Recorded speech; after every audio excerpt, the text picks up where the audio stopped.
This is Prep Rally brought to you by the Northwest Arkansas Democrat-Gazette. There's not much that compares to winning a state championship, and 12 teams from across Arkansas got to experience that last week at Bank OZK Arena in Hot Springs. The River Valley and Northwest Arkansas were well represented in the Spa City as play got underway Thursday and concluded on Saturday night. And we'll start today's show with the Class 1A boys as County Line was seeking the school's first state championship since 1971. The Indians lost a tough 44-41 game to Bradley. County Line had a chance at the end of the game but could not get a ball inbounded and turned it over with just a few seconds left. The Indians finished their season with a 40-5 record.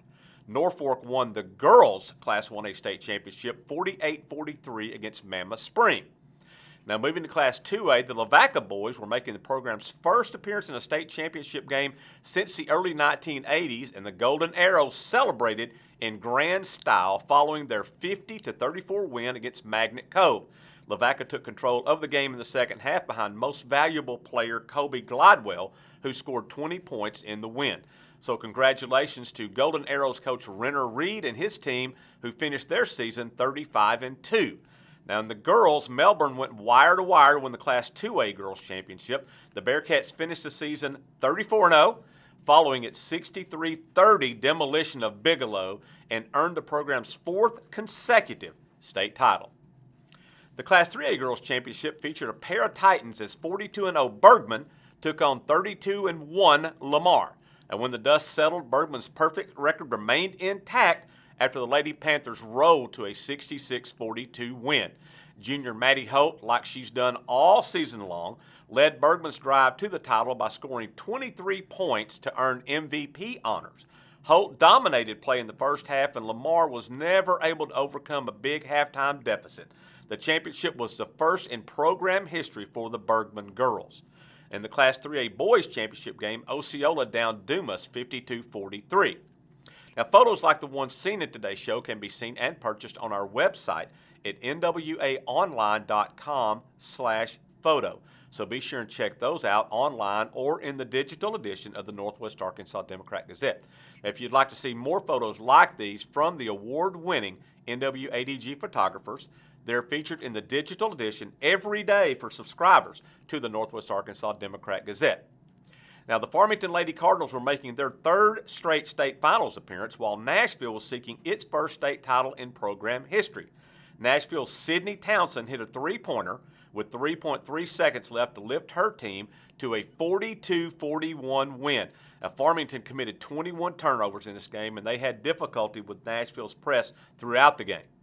In the Class 4A boys final, a packed house down in Hot Springs saw Arkansas signee Darian Ford lead his team to a third straight state championship as the Panthers edged Blyville 59-56. Ford had 29 points in the win to help Magnolia finish the season 29-0. Clay Reeves continued his assault on the state coaching record book on Thursday as Greenwood's girls gave their coach his 9th state championship, 9 for Coach Reeves. Greenwood bounced Jonesboro 60-49 to cap a 27-4 season. Anna Trusty, a sophomore, she had 24 points in the game for Greenwood to earn MVP honors.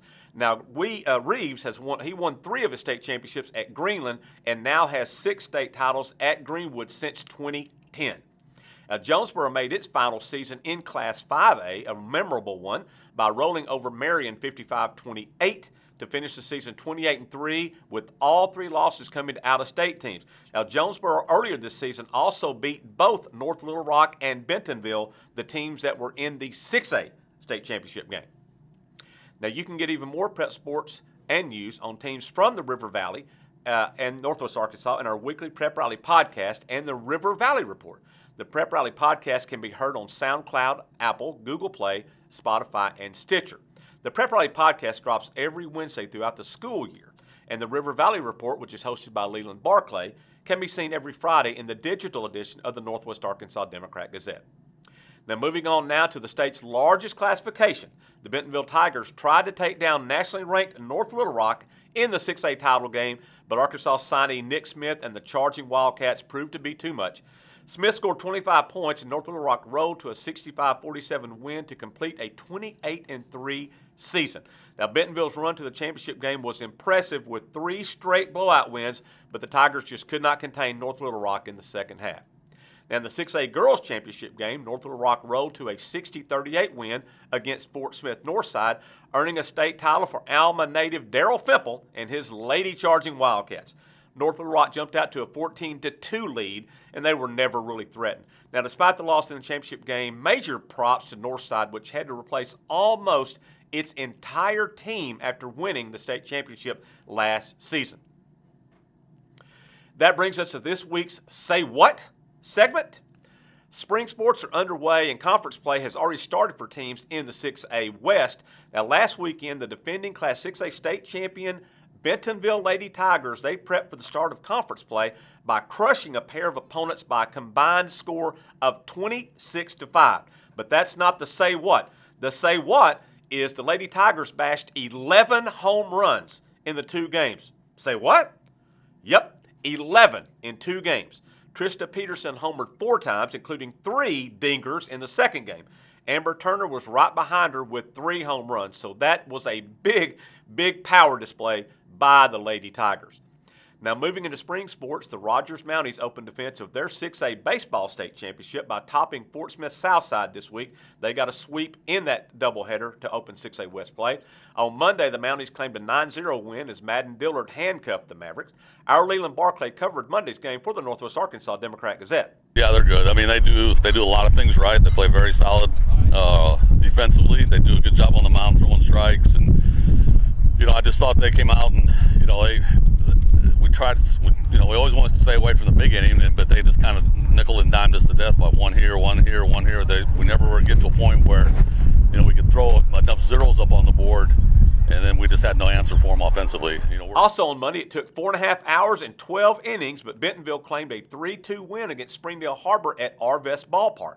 The Tigers scored 2 runs in the 12th to break a 1-1 tie and held off the Wildcats in the end.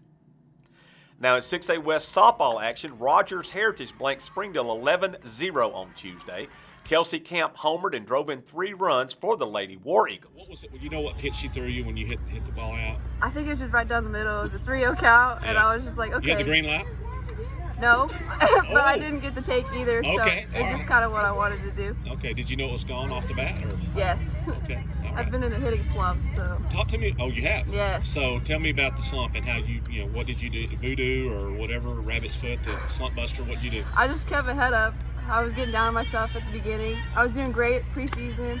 No change of socks or nothing like that, or no? I was like, I've got to hit the ball. That's just what I told myself. Are you not superstitious or anything? I am, but nothing was working, so. The win was especially sweet for Heritage pitcher Elle Rinedow, who missed all of last season with a shoulder injury. We spoke with her after the game on Tuesday. So Elle, they got in a little bit of trouble today. They had runners in scoring position. First inning, you got out of it. Later, bases loaded, got out of it. So what was it that was working for you today that helped you get out of those jams? I think I was just being really consistent with my pitches, and my curve ball was working, which was the main one. And then Kelsey over here, my catcher, was doing great about setting up spots and framing for me, so that really helped. Talk to me about your injury situation last year and when you hurt. Talk about that a little bit. So first I had a stress reaction in my scapula, and then it turned to about a nerve impingement, and then I broke my top rib. Did you understand anything she just said? Nerve impingements and scapulas and stuff. Yes. So yeah, well, is that like an elbow thing? What was it? Okay, so my scapula, it's like your shoulder blade. blade. Gotcha. Yeah. Okay. Sorry. Okay. Yes. Okay. So I'm really unique. They don't really know what happened or how I broke my top rib, but I did. So that's healed now. Wait. Broke your top rib? Yes. Your top rib's up here. Okay. Little did you know. Yes. So did you? I mean, how many games did you actually get to play? I didn't pitch in any varsity games last year. Okay. I think I pitched 1 JV game, and then I got hurt again. So I was out pretty much all season last year. Well, I mean, this season's got to be like, wow, I'm back kind of thing. I mean, what's that been like? It's been really exciting. I don't know, just being the starting pitcher and being out on the field with all my teammates, it's been really awesome. Now in 6A West soccer action on Tuesday, Bentonville hammered Springdale Har-Ber 6-0 in girls action. Sophomore Kayla Hurley scored 2 goals for the Lady Tigers. Our Rick Fires covered that match for the Northwest Arkansas Democrat-Gazette. Our head coach, Coach Porter, wasn't here today, and we still managed to win 6-0 on our first game away with Coach Smallridge. I think that, You guys know what to do. Don't miss a beat, right? yeah, we just managed to finish and play on our own, and I think that it'll be a good season. That wraps up this week's edition of Prep Rally, and don't forget to join us again next week as we recap the first week of conference action. Thanks for watching.